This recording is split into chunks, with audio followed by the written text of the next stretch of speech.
Saya di call.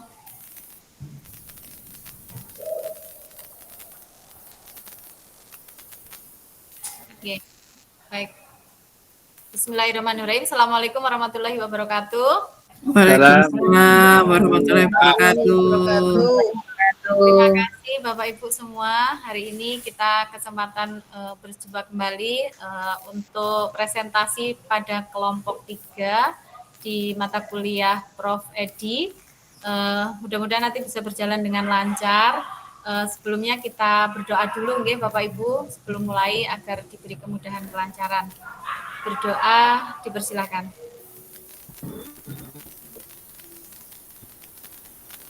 Sudah selesai? Oke. Baik Bapak Ibu, hari ini presentasi untuk kelompok 3 yaitu metodologi penelitian mixed method yang akan disampaikan oleh kelompok 3 dari Pak Yusuf, Bu Erta, Pak Fatoni, dan Bu Novita Eka Mulyawati. Oke. Oleh karena itu, monggo dipersilakan dari kelompok 3 untuk bisa mempresentasikan makalahnya. Monggo.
Belum, Pak.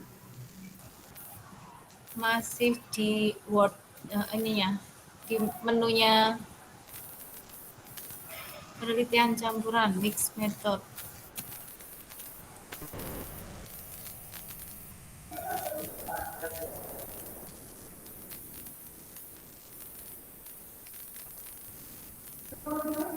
Belum tampak di layar, tapi sudah ada tampak ini komputernya Pak Yusuf.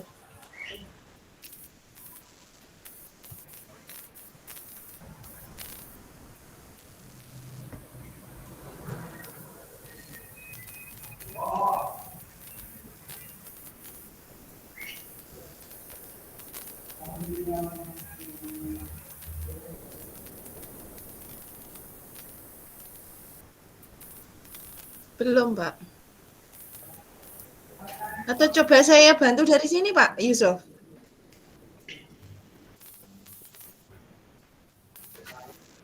Nggih.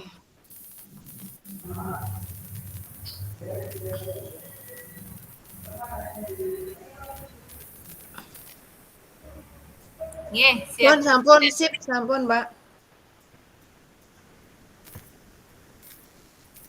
Waalaikumsalam. Waalaikumsalam warahmatullahi wabarakatuh. Aduh.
Baik, terima kasih Pak Yusuf atas kesempatan yang diberikan.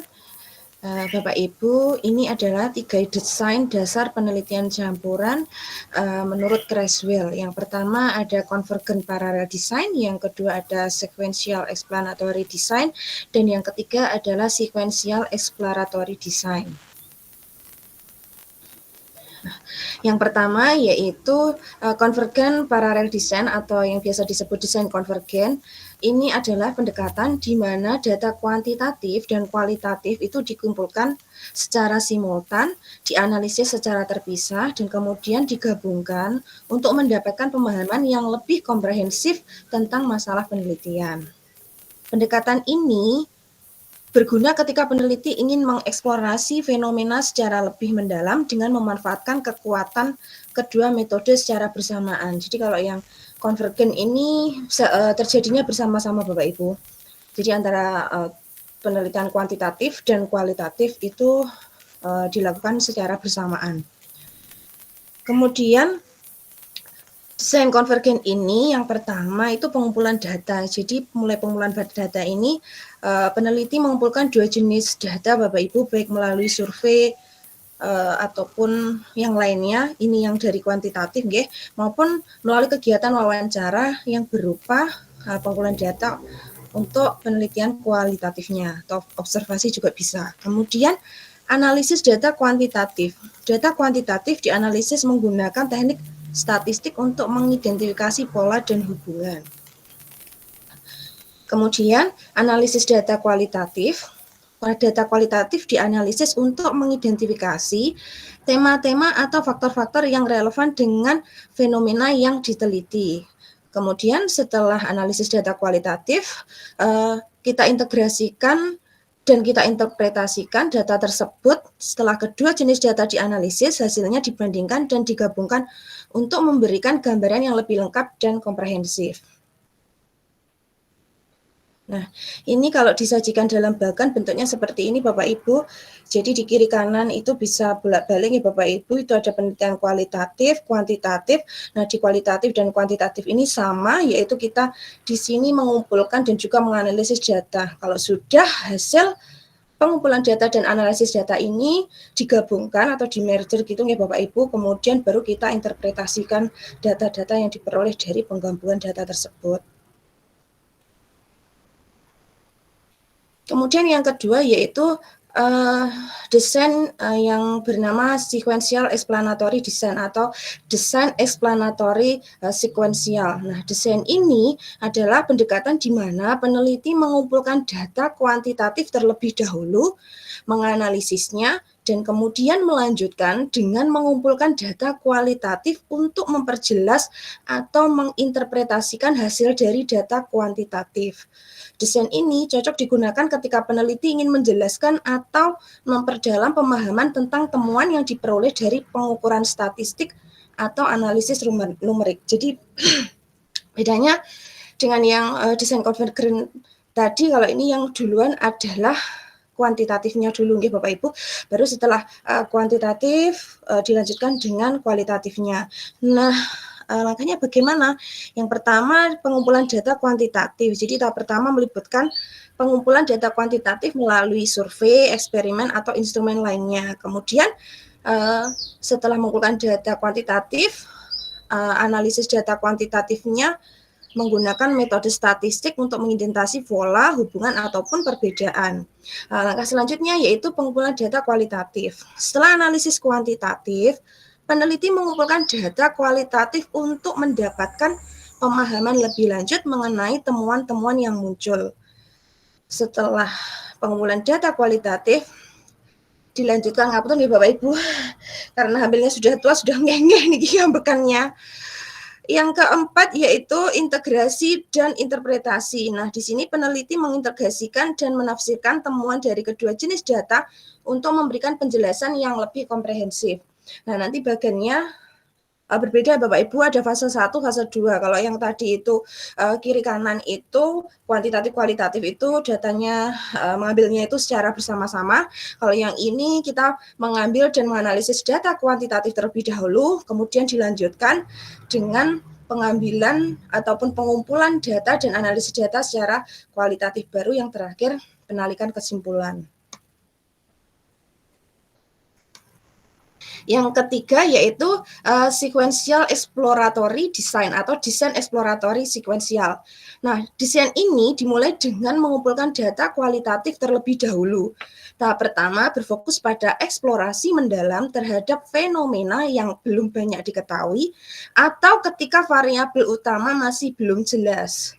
Kemudian setelah itu peneliti mengumpulkan data kuantitatif untuk menguji, memperluas, dan menggeneralisasi temuan yang diperoleh dari data kualitatif. Nah, bedanya exploratory dan explanatory ini terletak di awalnya, Bapak Ibu. Kalau yang explanatory tadi itu yang dimulai duluan adalah penelitian kuantitatif, kalau yang exploratory ini dibalik yang pertama yaitu penelitian kualitatifnya. Langkahnya bagaimana? Hampir sama Bapak Ibu. Yang pertama pengumpulan dan analisis data kualitatif. Jadi tahap pertamanya kita melibatkan pengumpulan data dan analisis data kualitatif. Kemudian setelah itu mengecek hasil analisis data. Jadi di sini mengecek hasil dari analisis penelitian kualitatif, misalnya tema, dan menggunakan informasi tersebut untuk merancang komponen kuantitatif. Jadi di sini dimungkinkan setelah kita menganalisis data kualitatif itu apakah temanya itu sesuai atau temanya nanti ada istilahnya itu apa ya Bapak Ibu, ada pembatasan-pembatasan tertentu, karena kualitatif itu kan kita terbatas dengan apa selain subjektivitas penelitian juga sampelnya itu kan kita menyesuaikan dengan apa tujuan penelitian kita. Nah, dari sini nanti dilanjutkan dengan uji komponen kuantitatif yang baru. Di sini instrumen baru diuji untuk menilai validitas dan reliabilitas, dan intervensi baru digunakan dalam percobaan eksperimen dan digunakan sebagai bagian dari intervensi atau sebagai langkah seperti pretest dan juga posttest. Kemudian setelah menguji komponen kuantitatif yang baru, kita lanjutkan yaitu dengan interpretasi dan juga laporan hasil penelitian, yaitu membuat laporan hasil bagaimana komponen baru, misalnya hasil, kemudian pengukuran, instrumen atau intervensi dapat memperbaiki variabel yang ada. Kemudian menyediakan instrumen kontekstual yang baru dan yang lebih baik, atau menambahkan intervensi baru dalam meningkatkan manfaat dalam suatu percobaan. Nah, lanjut Pak Yusuf. Nah, ini bagannya Bapak Ibu sama fase pertama dan fase kedua, tapi bedanya di sini fase pertamanya dimulai dari pengumpulan data dan juga analisis data secara kualitatif, nggih. Kemudian baru dilanjutkan kuantitatif desainnya. Nah, di sini pada tahap 2 ini ke fase 2 ini tuh gimana ya? Mengikut dari hasil dari yang pertama. Jadi fase 2 ini ketika kita menyusun instrumennya, kemudian apa ya, menentukan rancangan variabel-variabel di penelitian kuantitatifnya itu bergantung pada hasil dari pengumpulan data dan juga analis data di fase pertama ini. Kemudian yang selanjutnya ini yang bagian bawahnya ini sama Bapak Ibu, ini juga kegiatannya masih fasenya kuantitatif di sini, yaitu merancang instrumen dan juga intervensi. Baru yang terakhir penarikan kesimpulan.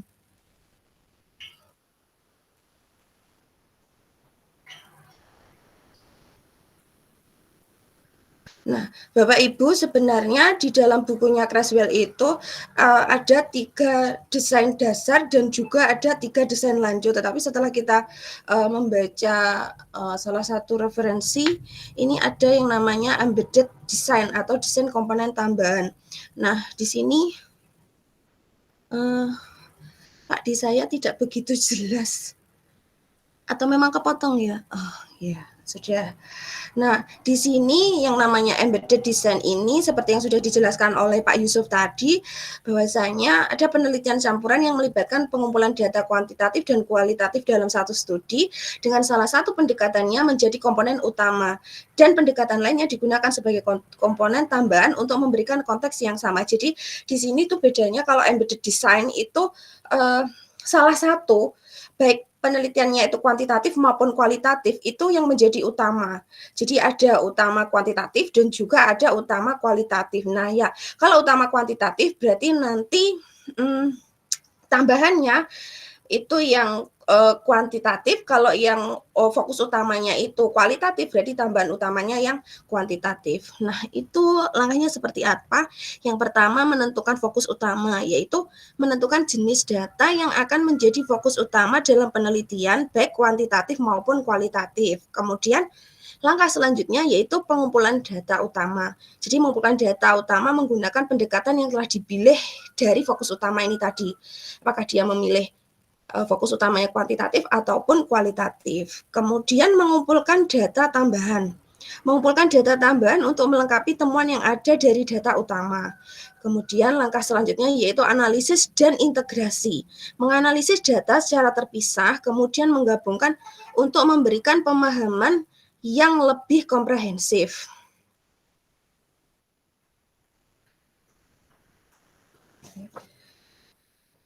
Baik Bapak Ibu, untuk selanjutnya terkait populasi dan sampel dalam penelitian campuran akan dilanjutkan oleh Bapak Fatoni. Waktu dan tempat saya berikan kepada Pak Fatoni. Monggo Pak Fatoni. Oke, terima kasih Bu Novita. Untuk populasi dan sampel di sini dijelaskan dalam penelitian campuran. Dalam penelitian campuran, pemilihan populasi dan sampel itu memainkan peran penting karena keduanya mempengaruhi validitas dan representativitas hasil penelitian. Pemilihan populasi dan sampel yang tepat sangat penting agar data yang dikumpulkan dapat memberikan wawasan yang bermanfaat. Nah, ini ada populasi dalam penelitian campuran. Ya, populasi mengacu pada keseluruhan kelompok atau entitas yang menjadi objek penelitian dalam penelitian campuran. Pemilihan populasi harus mempertimbangkan karakteristik yang relevan untuk kedua jenis data, kuantitatif dan kualitatif, serta tujuan dari penelitian itu sendiri. Karakteristik populasi dalam penelitian campuran meliputi heterogenitas, representatif, dan relevansi, serta aksesibilitas. Sampel dalam penelitian campuran, sampel adalah bagian atau subset dari populasi yang dipilih untuk partisipasi dalam penelitian. Dalam penelitian campuran, peneliti harus memilih sampel dengan pertimbangan agar dapat menggabungkan dua jenis data, kuantitatif dan kualitatif dengan baik. Proses pemilihan sampel pada penelitian campuran sangat bergantung pada desain penelitian yang digunakan, baik menggunakan teknik sampling, probabilistik untuk data kuantitatif maupun non-probabilistik untuk data kualitatif. Nah, ini teknik sampling dalam penelitian campuran.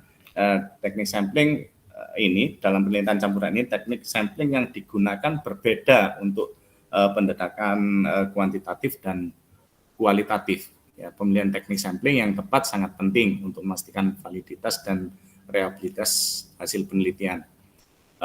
Sampling kuantitatif yang pertama yaitu menggunakan teknik probabilistik seperti random sampling, stratified sampling, dan cluster sampling untuk memastikan representasi populasi. Untuk yang kedua, sampling kualitatif yaitu menggunakan teknik non-probabilistik seperti purposive sampling, snowball sampling, dan conference sampling untuk mendapatkan informasi mendalam.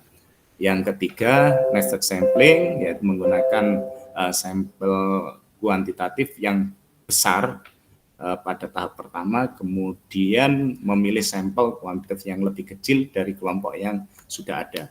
Untuk yang keempat, sequential sampling, yaitu pengambilan sampel dalam dua tahap. Pertama, mengumpulkan data kuantitatif, kemudian memilih sampel untuk data kualitatif berdasarkan temuan awal. Lanjut. Nah, berikut bagan untuk pengambilan sampel. Di sini ada 3 desain ya, desain konvergen, kemudian desain explanatory sekuensial, dan yang ketiga desain exploratory sekuensial.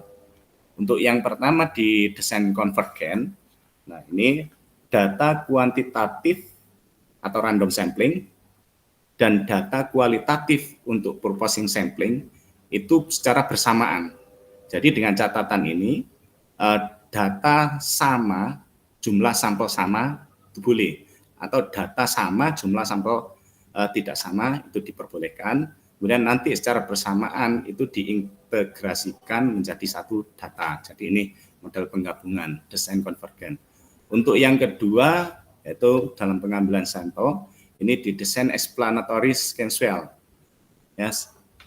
Untuk itu, untuk di explanatory, data kuantitatif itu didahulukan, random sampling, kemudian baru data kualitatif, ya, purpose sampling, dan nanti ketemu di hasilnya yaitu yang di terakhir hasil penelitian kualitatif dapat menjelaskan penelitian kuantitatif. Jadi didahulukan kuantitatif, kemudian kualitatif untuk menjelaskan penelitian kuantitatif. Dengan catatan sampel sama, jumlah sampel tidak sama, atau mencari responden. Nah, seperti itu.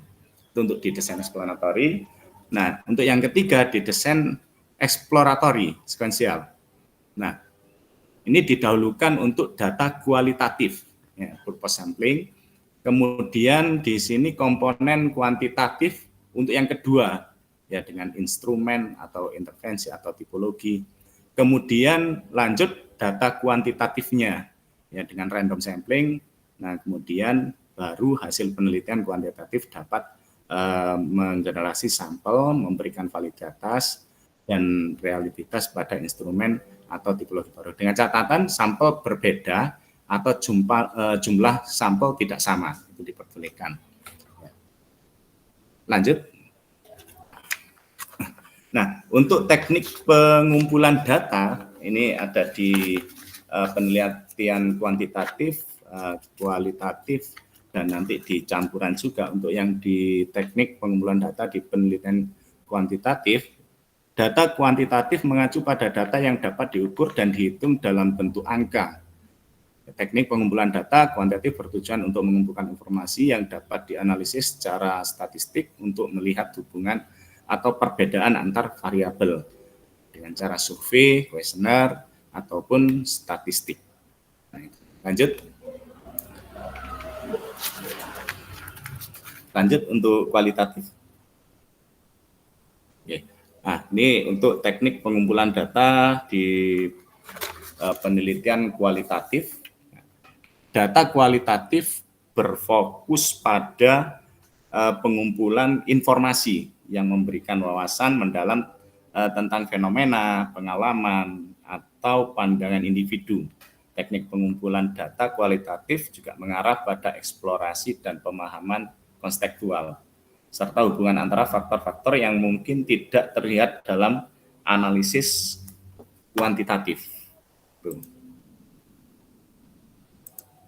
Nah, ini bisa menggunakan wawancara mendalam, kemudian observasi dan dokumentasi, studi kasus, dan jurnal lapangan. Nah, itu di kualitatifnya. Lanjut untuk di teknik analisis data penelitian campuran. Nah, ini di penelitian campuran itu menggabungkan teknik analisis kuantitatif dan kualitatif untuk memberikan gambaran yang lebih lengkap ya, tentang fenomena yang diteliti. Kalau teknik analisis yang digunakan ya berbeda untuk kedua jenis data tersebut. Ya. Yang pertama itu analisis data kuantitatif. Nah, ini analisis kuantitatif itu juga melibatkan penggunaan teknik statistik untuk menganalisis data numerik. Teknik ini bertujuan untuk mengidentifikasi pola, hubungan, atau perbedaan yang ada dalam data, baik data statistik yang deskriptif atau statistik yang inferensial. Yang kemarin kita pelajari juga yang statistik inferensial itu menguji hipotesis dan menarik kesimpulan ya tentang populasi berdasarkan sampel yang kemarin kita menggunakan ANOVA, regresi linear, dan G-square. Nah, itu cuma yang kemarin kita pakai ANOVA. Kemudian analisis data yang kualitatif, nah ini berfokus pada pemahaman mendalam tentang data non-numerik seperti teks atau wawancara. Teknik ini juga membantu peneliti menggali tema, pola, dan makna yang terkandung dalam data. Ya, analisis tematik, kemudian di sini juga coding, ya, pengodingan itu. Kalau analisis tematik itu mengidentifikasi, menganalisis, dan melaporkan pola atau tema yang muncul dalam data kualitatif. Kalau coding atau pengodian itu mengorganisir data dalam kategori atau tema tertentu dengan menandai segmen-segmen teks dengan label atau kode. Lanjut, untuk validitas dan reliabilitasnya dalam penelitian campuran, validitas dan reliabilitas dalam penelitian campuran harus dievaluasi dengan hati-hati untuk memastikan hasil penelitian yang valid dan dapat dipercaya, karena melibatkan dua pendekatan yang berbeda, validitas dan reliabilitas, yang harus dipertimbangkan untuk kedua jenis data itu. Nah, ini bagiannya untuk validitas itu mencakup internal, eksternal, juga prosedural. Nah, seperti itu. Untuk yang reliabilitas itu mencakup kuantitatif dan kualitatifnya.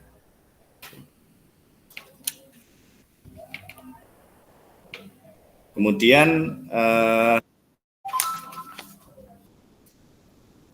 hasil dan pembahasan dalam penelitian campuran.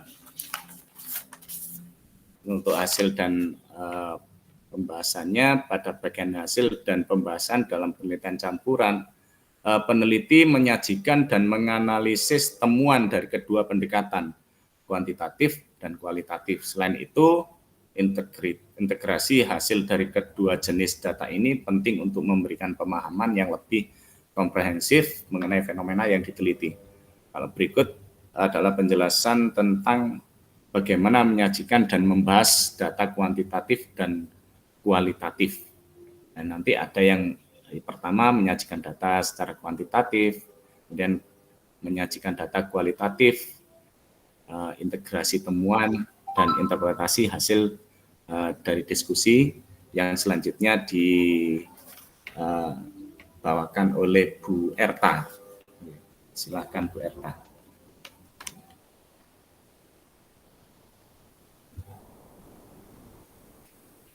Bu Erta. Oke, terima kasih Pak Fatoni.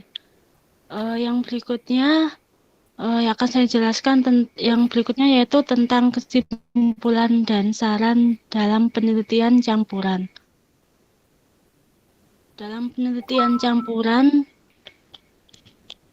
campuran adalah pendekatan yang menggabungkan data kuantitatif dan kualitatif dalam satu studi untuk memberikan gambaran yang lebih komprehensif mengenai fenomena yang diteliti. Metode ini memiliki karakteristik yang membedakannya dari metode lainnya, yaitu metode kuantitatif dan kualitatif. Untuk kesimpulannya dari makalah tadi, yaitu yang pertama, penelitian campuran mengintegrasikan pendekatan kuantitatif dan kualitatif untuk mendapatkan pemahaman yang lebih holistik. Ada beberapa model dan desain yang tadi sudah dijelaskan oleh Bu Novita, di antaranya yaitu convergent parallel design, explanatory sequential design, exploratory sequential design, dan embedded design. Keunggulan penelitian campuran terletak pada kemampuan untuk memberikan wawasan yang lebih komprehensif dengan menggabungkan kekuatan dari kedua metode. Tetapi ada juga kelemahan dan tantangannya, yaitu dalam hal ini mengintegrasikan kedua jenis data yang berbeda dan mengelola kompleksitas desain penelitian. Untuk sarannya, dalam peningkatan kapasitas peneliti, yaitu peneliti perlu mendapatkan pelatihan dan pemahaman yang lebih mendalam tentang kedua pendekatan. Yang kedua, untuk instrumennya. Instrumen pengumpulan data harus sesuai dengan desain penelitian campuran. Kemudian yang berikutnya tentang integrasi data. Di sini peneliti harus fokus pada pengembangan teknik dan pendekatan yang lebih efektif untuk mengintegrasikan data kuantitatif dan kualitatif. Untuk yang terakhir yaitu penerapannya. Dalam penerapan yang lebih luas, penelitian campuran sebaiknya diterapkan lebih luas, terutama di bidang yang membutuhkan pemahaman mendalam dan pengujian yang lebih kuat. Setelah mempelajari tentang penelitian campuran tadi, di sini akan saya jelaskan tentang keunggulan penelitian campuran. Yang pertama yaitu menggabungkan kekuatan metode. Di sini penelitian campuran memungkinkan peneliti untuk mendapatkan hasil yang lebih kaya dan mendalam dengan menggabungkan presisi data kuantitatif serta wawasan mendalam dari data kualitatif. Yang kedua, validasi melalui triangulasi. Di sini hasil penelitian lebih terpercaya karena adanya validasi silang antara data kuantitatif dan kualitatif. Jika kedua jenis data menghasilkan temuan yang konsisten, maka kesimpulan penelitian menjadi lebih kuat. Yang ketiga, pemahaman komprehensif. Yang dimaksud yaitu dengan menggunakan dua metode, penelitian dapat menjawab pertanyaan penelitian dari berbagai sudut pandang, sehingga memberikan pemahaman yang lebih luas dan mendalam. Yang keempat, penyesuaian selama penelitian. Dalam hal ini, beberapa desain penelitian campuran, metode kedua dapat disesuaikan berdasarkan hasil metode pertama, memberikan fleksibilitas dalam proses penelitian.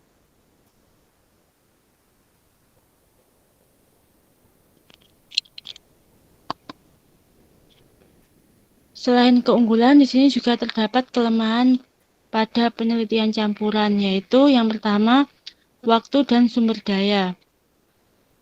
Yang dimaksud yaitu membutuhkan waktu yang lebih lama, biaya lebih besar, serta tenaga yang lebih banyak dalam pengumpulan dan analisis data. Yang kedua, kompleksitas desain dan analisis.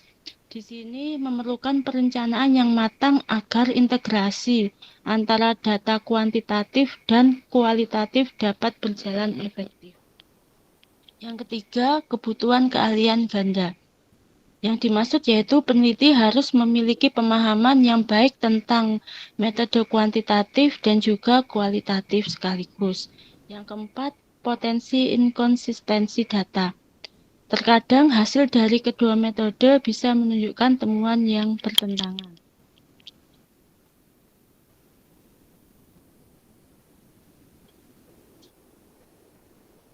Yang berikutnya yaitu beberapa contoh penelitian yang menggunakan penelitian campuran. Dalam bidang pendidikan yang diteliti oleh Johnson dan Onwukibushi 2004, di sini menggabungkan survei kuantitatif tentang kinerja akademik dengan wawancara kualitatif untuk mengeksplorasi pengalaman dan persepsi siswa terhadap metode pengajaran tertentu. Dalam bidang kesehatan, yang penelitian yang dilakukan oleh Creswell dan Plano Clark 2011, di sini meneliti efektivitas program kesehatan masyarakat dengan mengumpulkan data statistik mengenai hasil kesehatan pasien dan melengkapinya dengan wawancara mendalam. Untuk bidang bisnis, yang sudah diteliti oleh Molina Azorin 2012, yaitu menggunakan pendekatan mixed methods dalam penelitian manajemen strategis, memadukan data statistik mengenai kinerja perusahaan dengan wawancara terhadap manajer dan eksekutif. Yang berikutnya yaitu contoh sistematika penulisan penelitian campuran. Di sini Yang pertama ada bab 1 yaitu pendahuluan, isinya yaitu latar belakang. Latar belakang di sini menyajikan alasan mengapa penelitian itu yang penting dilakukan. Kemudian yang kedua ada rumusan masalah. Yang berikutnya tujuan penelitian, manfaat penelitian, batasan penelitian, kerangka pemikiran, dan definisi operasional. Untuk bab 2-nya di sini yaitu berisi tinjauan pustaka. Isinya adalah konsep dan teori dasar. Yang kedua penelitian terkait. Yang ketiga kerangka teoritis. Yang keempat hipotesis penelitian. Dan yang kelima adalah model penelitian. Untuk bab 3-nya berisi tentang metode penelitian. Di sini yang pertama yaitu berisi tentang jenis penelitian. Jenis penelitian di sini yang digunakan yaitu penelitian campuran serta alasan mengapa memilih desain campuran dan bagaimana metode kuantitatif dan kualitatif digabungkan. Yang kedua, desain penelitian. Desain penelitian di sini menyajikan desain penelitian campuran yang digunakan seperti convergent parallel design, explanatory design, atau exploratory sequential design. Kemudian yang ketiga, lokasi dan waktu penelitian. Yang keempat, populasi dan sampel.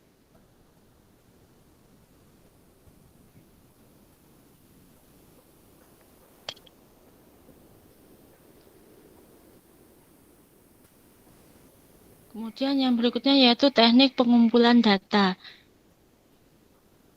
Di sini berisi tentang menyajikan teknik pengumpulan data yang digunakan dalam penelitian campuran seperti survei, wawancara, dan observasi atau dokumentasi. Kemudian menjelaskan prosedur dan alat pengumpulan data yang digunakan. Yang keenam yaitu instrumen penelitian. Instrumen di sini menyajikan instrumen yang digunakan untuk pengumpulan data baik kuantitatif dan kualitatif. Yang ketujuh, teknik analisis data. Yang kedelapan, validitas dan reliabilitas. Yang berikutnya yaitu bab 4. Bab 4 di sini berisi tentang hasil penelitian. Yang isinya deskripsi data kuantitatif, yang kedua deskripsi data kualitatif, yang ketiga triangulasi data, yang keempat pembahasan temuan. Yang kelima adalah pembahasan. Pembahasan sini berisi tentang interpretasi hasil, yang kedua perbandingan dengan penelitian sebelumnya, yang ketiga kontribusi penelitian, yang keempat keterbatasan penelitian, dan yang kelima saran. Yang terakhir adalah simpulan dan saran. Sini berisi tentang simpulan dan saran. Kemudian yang terakhir lagi adalah daftar pustaka dan lampiran.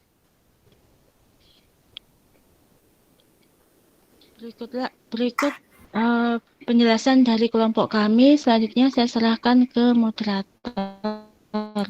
Baik, terima kasih kepada kelompok 3 atas presentasi yang sangat menarik dan informatif tentang untuk kelompok 3 Bapak Ibu.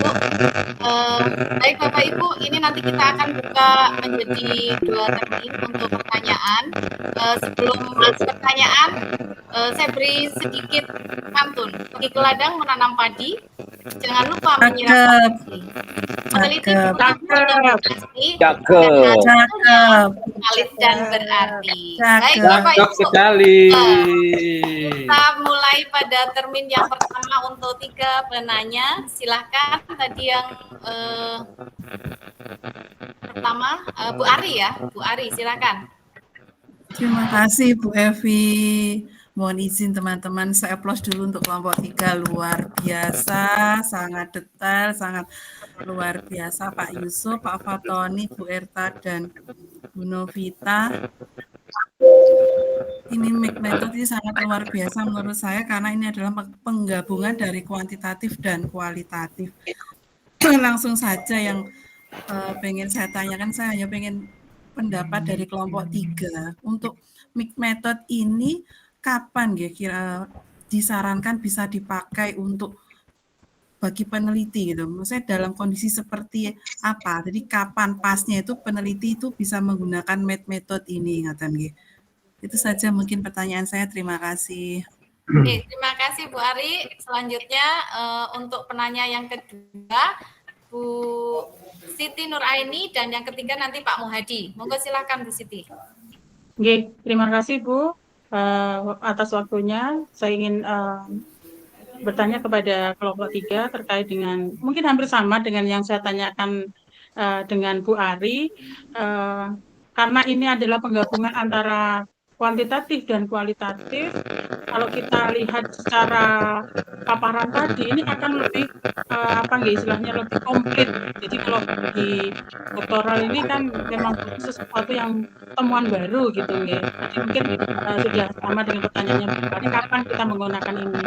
Kemudian yang kedua adalah terkait dengan etika dalam metode ini. Etikanya itu bagaimana gitu. Karena saya pernah diwawancara gitu, nggih, ada seorang doktoral yang kemudian mengambil data ke kami, kemudian kami ini diwawancara, kebetulan kok saya ini kayak ada skripnya gitu loh, ada skripnya di mana kayak sepertinya tuh mengarahkan gitu. Jadi kami sebagai subjeknya itu harus bagaimana begitu. Kalau misalnya memang mau diperoleh data yang betul-betul valid seperti itu. Oke, terima kasih. Oke, terima kasih Bu Nuraini. Pak Muhadi, monggo silakan. Oke, terima kasih menyambung apa yang disampaikan oleh Ibu Ari tadi. Saya cuma ingin bertanya saja. Kalau penelitian kualitatif itu kan dari sisi waktu butuh waktu yang lama gitu ya. Nah, yang ingin saya tanyakan, apakah penelitian campuran ini mungkin dari kualitatif dulu atau kuantitatif dulu, kriteria apa yang dijadikan bahan pertimbangan untuk memilih misalnya kan kual dulu atau kuantitatif dulu gitu. Jadi ada pertimbangan apa yang membuat si peneliti ini saya ambil dulu kualnya, saya ambil dulu kualnya gitu. Nah, dari sisi waktu apakah ini tidak akan bertambah lama? Mungkin dari sisi biaya, tenaga, pikiran mungkin juga akan bertambah. Untuk bagaimana melakukan penelitian kualitatif ini bisa berjalan atau bisa dilaksanakan secara cepat. Terima kasih. Oke, baik. Bu Ari, Bu Siti, dan Pak Muhadi, terima kasih atas sharing pertanyaannya. Monggo kelompok 3 bisa mulai menjawab dari pertanyaan Bu Ari. Silakan.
Monggo Bu Novi.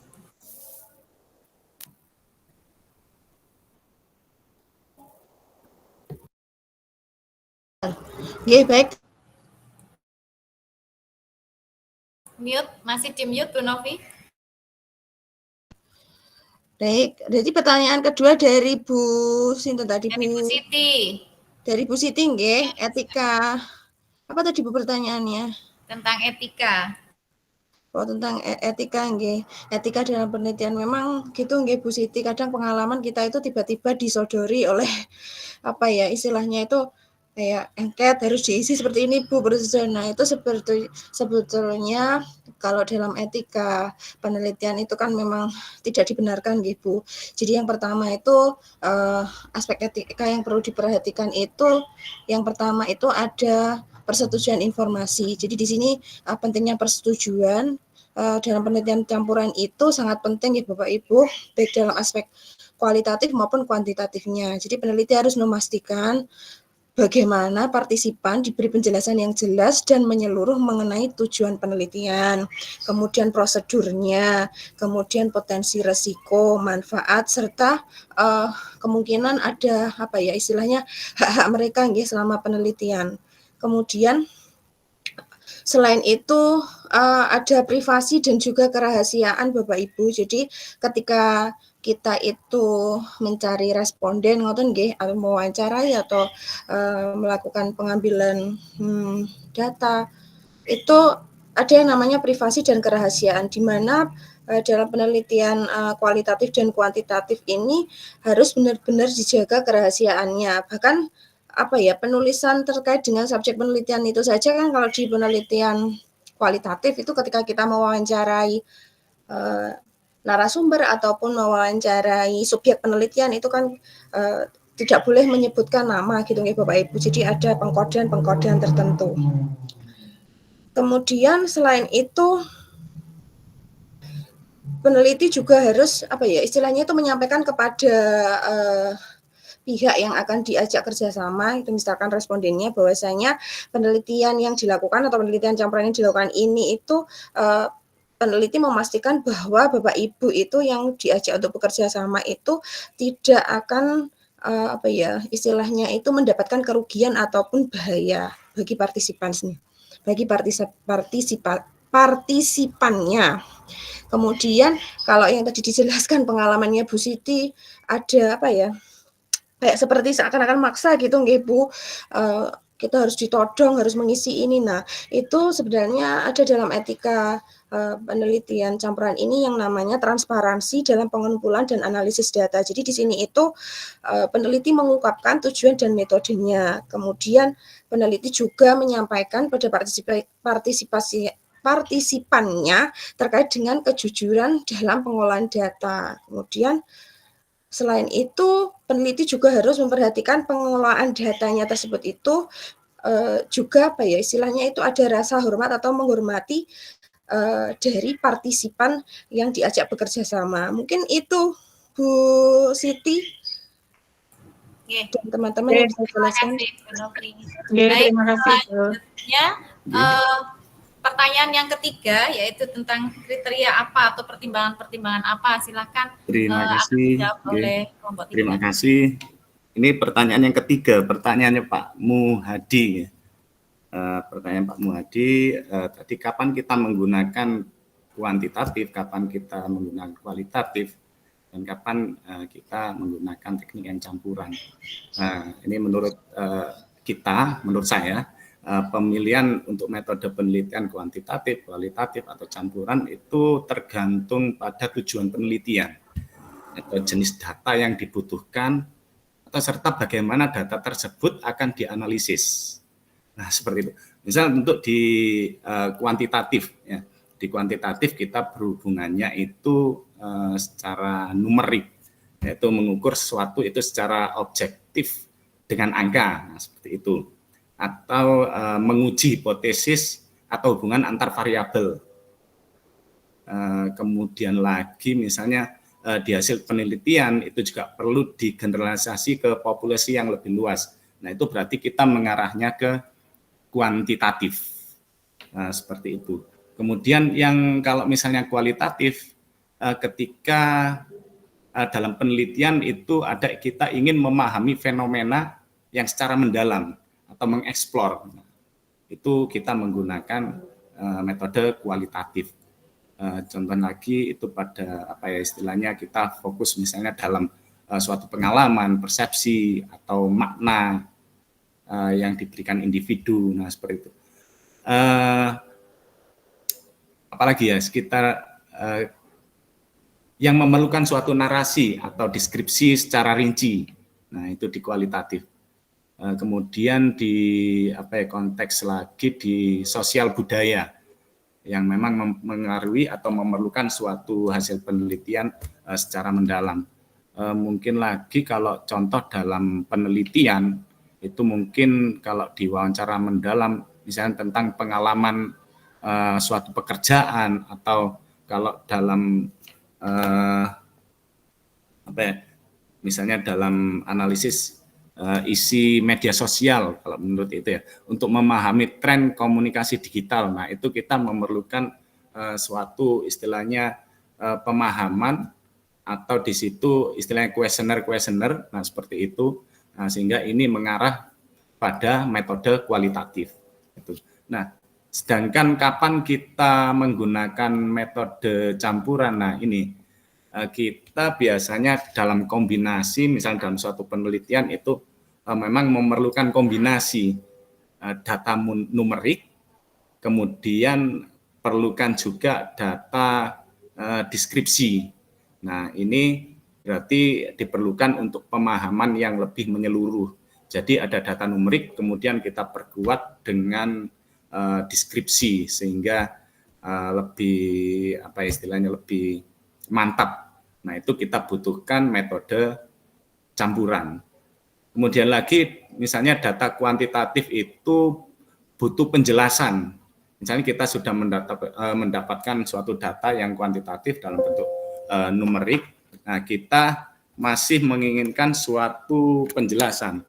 Nah itu berarti kita memberikan secara metode wawancara atau observasi. Nah di situ berarti metode campuran itu diperlukan.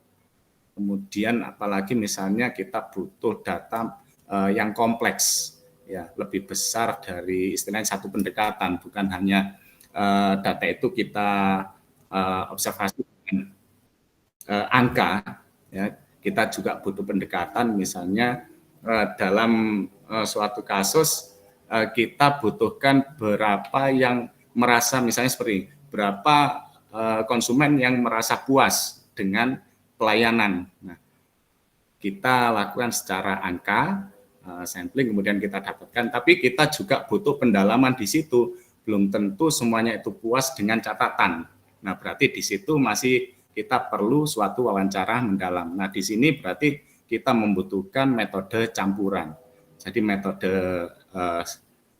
pendataan, istilahnya di situ di samping ada di data secara angka, kita juga mendata secara kejelasan. Jadi di situ ada teknik wawancara dan ada teknik sampel. Nah, seperti itu. Mungkin secara pengalaman Pak Muhadi, karena kita juga pernah melakukan mungkin secara. Baik, Pak Fatoni. Terima kasih. Untuk jawabannya, Bapak Ibu mohon maaf ini karena termin yang kedua juga akan kita buka lagi. Nanti mohon jika ada pertanyaan yang hampir sama, mohon kelompok 3 bisa menjawab menjadi satu gitu ya. Memberikan kesempatan kepada teman dari kelompok 3 yang belum menjawab, silakan sehingga kita bisa berbagi sharingnya sangat luas gitu. Baik, Putri Wahyuni dulu, monggo silakan untuk termin yang kedua. Ibu moderator. Terima kasih Bu Evi atas kesempatannya terkait dengan sebenarnya mungkin ini agak meluruskan kembali pertanyaannya Pak siapa tadi ya Pak Muhadi tadi sebenarnya sudah dijawab tapi saya untuk pertanyaannya kali ini lebih fokus pada desain penelitiannya. Tadi sudah dijelaskan oleh penyaji ada beberapa desain penelitian terkait mixed method, ada sequential explanatory, ada sequential exploratory, dan juga ada konvergen paralel. Yang ingin saya tanyakan dari ketiga empat jenis desain penelitian tadi, apa yang menjadi faktor yang perlu kita pertimbangkan dalam pemilihan desain penelitian ini, sehingga pada nantinya kita dapat menentukan desain penelitian yang tepat untuk pertanyaan penelitian kita. Jadi karena desainnya tadi ada beberapa, bagaimana kita bisa menentukan, oh desain penelitian mixed method saya yang ini, itu mungkin ada faktor-faktor yang perlu kita perhatikan saat memilih desain-desain tersebut. Itu saja pertanyaan saya. Terima kasih Bu Evi. Lanjut Bu Heni, silahkan. Oke, Bu Evi, terima kasih. Pertanyaan saya singkat mawon, Bu Evi. Bagaimana cara mengatasi potensi bias dalam penelitian campuran? Itu saja, Bu Evi. Matur nuwun. Oke, baik Bu Heni. Terima kasih. Selanjutnya ini tadi antara Pak Erwan dan Pak Mif nih, Pak Mif dulu nggih, silahkan.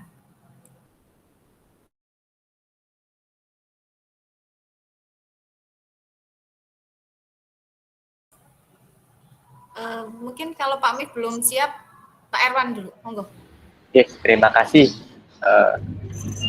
Pertanyaannya melanjutkan dari teman-teman yang sudah, sedikit saja ini, semoga bisa dipercepat.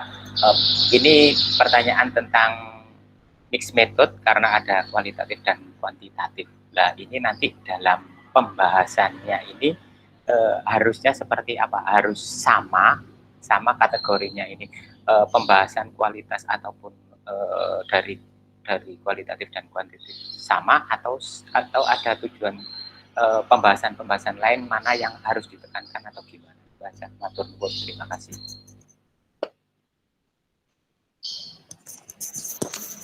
Baik Bapak Ibu, monggo disilakan untuk kelompok 3 bisa menjawab. Bu Novi mungkin ini dari tadi raise hand, silakan. Bu Evi Atun, sebagai moderator kami tolong dibantu untuk mengulang pertanyaannya, nggih, karena suaranya tadi agak tersendat-sendat dan terputus-putus yang Bu. Oke, baik. Yang pertama ini ada kaitannya dengan pertanyaan Pak Muhadi, yaitu tentang untuk memilih desain yang mana itu yang paling tepat gitu ya. Jadi faktor-faktor apa yang menjadi pertimbangan seperti itu. Kemudian yang kedua itu cara mengatasi bias. Ini yang tadi Mbak Heni ya pertanyaannya.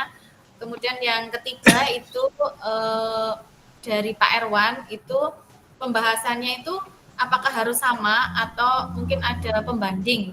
Intinya seperti itu. Oh, iya. Silakan. Ya, baik, terima kasih Bu Tri atas pertanyaannya. Sebenarnya hampir sama dengan pertanyaannya Pak Muhadi tadi, nggih. Jadi hal yang penting yang harus diperhatikan itu ketika kita akan memilih apakah kualitatifnya dahulu atau kuantitatifnya dahulu atau mungkin bersamaan ataukah hanya sebagai penguat seperti embedded tadi ya. Itu yang pertama sebenarnya itu kita kembali ke tujuan penelitian. Nah, tujuan penelitian kita itu apa? Nah, dari sini nanti akan apa ya? Akan terlihat kemudian langkah kita itu seperti apa, pemilihan penelitian ataupun desain penelitiannya seperti apa. Kemudian setelah tujuan penelitian, pertanyaan penelitiannya itu seperti apa. Kemudian setelah tujuan, pertanyaan penelitian, kemudian jenis data yang dibutuhkan itu apa saja. Kemudian yang keempat itu kompleksitas tentang fenomena yang diteliti. Jika fenomenanya yang diteliti ini dapat apa ya istilahnya itu sangat kompleks atau multifase gitu nggih. Nah, itu berarti menggunakan mixed method. Tapi kalau tidak ya tidak perlu menggunakan mixed method gitu ya. Jadi kompleksitas fenomena yang akan diteliti itu seperti apa. Kemudian ketersediaan sumber daya Bapak Ibu. Jadi ketika memutuskan untuk mixed method kita juga harus mempertimbangkan yang namanya ketersediaan sumber daya. Karena memang ini juga salah satu hal penting dalam pemilihan desain penelitian. Kemudian selanjutnya itu jenis populasi dan sampelnya itu yang Bapak Ibu tentukan itu apa. Kemudian ketersediaan instrumen penelitiannya seperti apa, dan juga penghubungan ataupun penghubungan ataupun integrasi data itu maunya yang seperti apa. Jadi ada 8 hal itu yang perlu diperhatikan ketika kita akan memilih desain mana yang akan kita gunakan, apakah explanatory, exploratory, ataupun divergent, ataupun mungkin bisa menggunakan embedded. Itu Bu Evi. Ini selanjutnya Bu Erta. Monggo Bu Erta, silakan. Nggih. Mungkin ya pertanyaan yang selanjutnya yaitu pertanyaan dari Bu Heni nggih. Bagaimana mengatasi potensi bias dalam penelitian? Mungkin salah satunya di sini yaitu bisa melakukan perencanaan yang lebih cermat. Di sini bisa memilih setelah tujuan dari penelitian diketahui, jadi ya, kemudian kita bisa memilih desain yang Novita tadi. Jadi yang lebih cermat itu kita memilih desain yang mana yang cocok. Kemudian yang berikutnya yaitu dilakukan pemilihan sampel secara acak. Jadi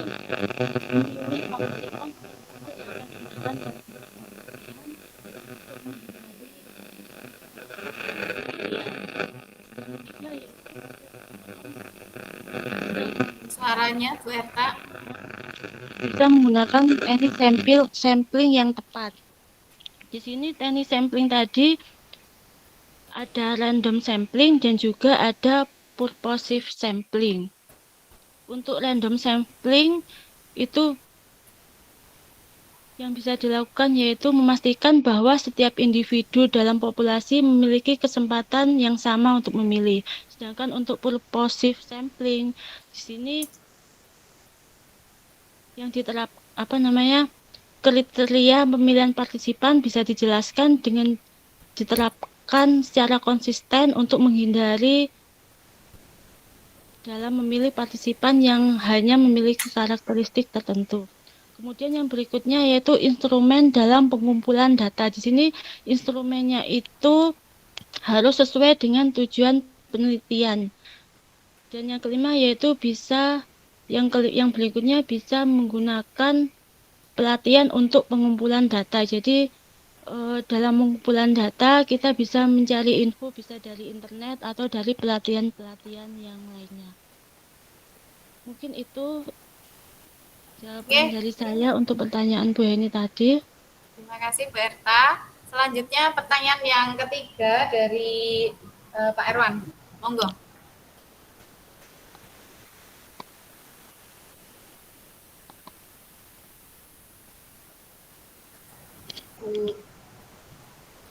Novi, suaranya nggak ada.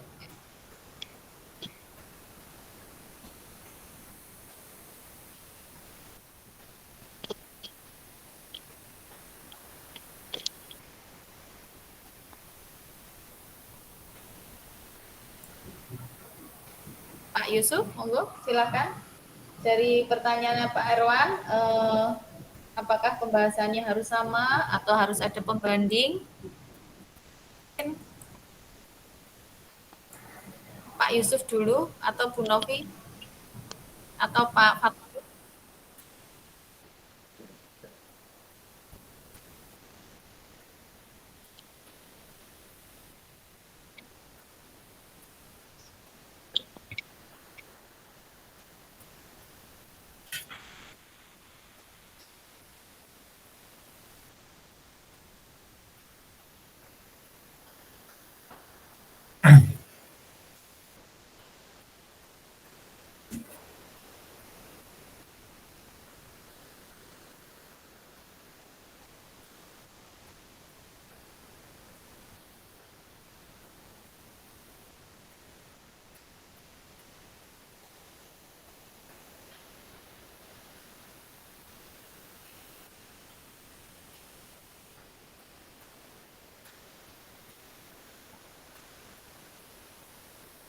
Terima kasih Pak Yusuf. Bapak Ibu, ini kita tadi membagi menjadi 2 termin gitu ya. Tapi saya nanti minta Pak Ulum ini karena Pak Ulum kancrit ya. Nanti closing aja ya Pak Ulum ya. Monggo. Monggo. Silakan. Satu lagi aja ya Pak. Setelah itu kita closing. Pak Ulum mau memberikan masukan atau pertanyaan? Masukan aja ya Pak. Jadi masukan aja nih Bu G. Jadi terima kasih. Terkadang itu jelas suara saya. Jelas, sangat jelas. Jadi terkadang itu dalam menentukan jenis metode yang digunakan, khususnya dalam bidang pendidikan, itu kadang kan kita masih kadang kita masih rancu, ini pakai kuanti atau mix yang pasnya. Artinya pasti dalam arti sesuai enggak nanti dengan yang hasil yang diharapkan itu kan ya. Sebenarnya kan pakai kuanti mungkin bisa, tapi terkadang untuk meyakinkan lebih mendukung datanya itu angka baiknya kalau penelitian di pendidikan itu disertai dengan mix method atau kuanti dan kuali yang digabungkan ini. Sehingga apa? Ada tidak hanya secara teori tapi secara pengalaman di lapangan itu juga digali. Sehingga experience dari user atau pengguna kalau misalkan meneliti tentang psikologi siswa ya kita berarti nanti selain populasi dan mulai dari siswa ya nanti informannya itu juga siswa atau guru yang berkaitan dengan siswa tersebut sehingga harapannya nanti penelitiannya itu bisa lebih mendalam gitu. Tidak hanya fenomena yang di permukaan saja tapi juga lebih ke dasar akar permasalahan yang ada gitu. Itu mungkin yang pertama. Terus yang kedua kalau mix method itu emang kendala yang paling banyak itu kan biasanya kan waktunya lama, terus biayanya juga besar ya. Nah, barangkali nanti kalau di dunia pendidikan itu kita bisa memanfaatkan jejaring atau kalau bahasanya itu jaringan. Kalau guru itu kan ada MGMP, kemudian ada grup mapel yang tingkatnya levelnya kota, provinsi, nasional itu mungkin bisa dioptimalkan atau dimanfaatkan sehingga bisa meminimalisir pengeluaran biaya yang tidak perlu, yang seharusnya bisa ditempuh dengan menggunakan Google Form dan sebagainya, itu bisa disebarluaskan melalui grup-grup tertentu sehingga nanti informan itu kita bisa menggali lebih dalam, bisa melalui online juga bisa, tidak harus datang secara langsung kalau menurut saya. Kalau misalkan jauh ya, kalau sampelnya seluruh Indonesia gitu kan juga kesulitan, maka penggunaan teknologi itu dan jejaring itu juga perlu dipertimbangkan. Itu mungkin masukan dari saya, Bu. Terima kasih Pak Ulum. Pak Ari, ini kalau pertanyaan jangan, tapi kalau masukan boleh deh. Kan ini sudah tutup terminnya. Monggo Pak Ari. Iya, terima kasih Bu. Ini tadi menarik sekali sehingga kalau dianggap bukan pertanyaannya enggak apa-apa, tetapi ini saya gini, dalam penelitian mixed method ini kan biasanya bisa tadi kuantitatif dulu kemudian kualitatif ya, atau kualitatif dulu kemudian kuantitatif dan seterusnya tadi itu. Namun kadang-kadang kita mengalami kendala misalkan direncanakan kuantitatif terlebih dahulu. Tapi ketika dalam perjalanan pelaksanaan penelitian kuantitatifnya ini belum dianalisis misalnya. Belum sampai dianalisis bahkan belum interpretasi juga tentunya. Kira-kira bisa enggak ya kemudian dilanjut dengan kualitatifnya? Karena misalkan kalau tidak segera kualitatif nanti tidak ketemu orangnya karena kondisi ya. Nah, semacam itu kira-kira kalau kita pikirkan kira-kira bisa apa enggak ya? Ya kalau pertanyaannya sudah habis enggak? Oke, Bu Novi. Enggak apa-apa lah. Oke, enggak apa-apa Pak Ari. Ini kan sharing. Silakan. Enggak apa-apa. Khusus spesial buat Pak Ari. Oke, jadi kalau memang di tengah jalan ada sesuatu yang mungkin meragukan gitu, nggih, Pak Ari tadi sudah ada sebenarnya kan ada 3 penelitian dasar, nggih. Ada konvergen, kemudian explanatory dan juga exploratory. Nah, kemudian kami membaca lagi itu referensi ada lagi yang namanya embedded design. Lah, embedded design ini kan intinya kita fokusnya di kuantinya saja atau kualitatifnya saja. Nah, tadi kalau misalkan di tengah jalan itu misalkan belum dianalisis, masih mengumpulkan data, masih bisa Bapak Ibu, kita berarti kan menggunakan yang konvergen nggih. Yang konvergen itu kan antara kuantitatif dan kualitatif itu kan berjalan bersamaan, berjalan beriringan. Jadi bisa kualitatif dan kuantitatif itu berjalan bersamaan, yaitu pada saat pengumpulan data dan juga analisis datanya. Jadi ketika belum analisis data tapi kok masih istilahnya ada keraguan-keraguan atau waduh ini kok data saya kurang lengkap atau mungkin loh kok ternyata tidak sesuai dengan tujuan penelitian saya. Lah nanti kan bisa beriringan Bapak Ibu. Kalau sepemahaman kami dalam referensi yang kami baca seperti itu Pak Ari. Terima kasih. Oke. Baik Bapak Ibu, terima kasih, mudah-mudahan ini sudah menjadi wacana buat kita semuanya, nggih, karena waktu juga kita presentasi, kemudian tanya jawab dan diskusi kita pada sore hari ini, tentunya kita akhirnya memahami bahwa pendekatan mixed method itu memberikan solusi terhadap keterbatasan metode kuantitatif dan kualitatif, sehingga dengan menggabungkan keduanya itu menjadikan penelitian kita lebih komprehensif, valid, relevan, dan dari berbagai disiplin ilmu. Saya kira itu Bapak Ibu, aplaus untuk kelompok 3. Terima kasih sharing kita pada sore hari ini. Foto bersama, Bu. Bermanfaat untuk kita semuanya. Amin. Monggo foto Jadi bersama. Maaf, saya tutup dulu ya Pak. Setelah itu foto, Pak Ulum. Terima kasih. Bila wabillahi taufiq. Assalamualaikum warahmatullahi wabarakatuh. Waalaikumsalam. Terima kasih moderator cantik. Monggo foto. Foto. 1, 2, mana print screen saya ini ya? Oh ini, 1, 2, 3. Nah, saya share dulu ke grup. Kelihatan semua nama badan Pak Ulum. Bentar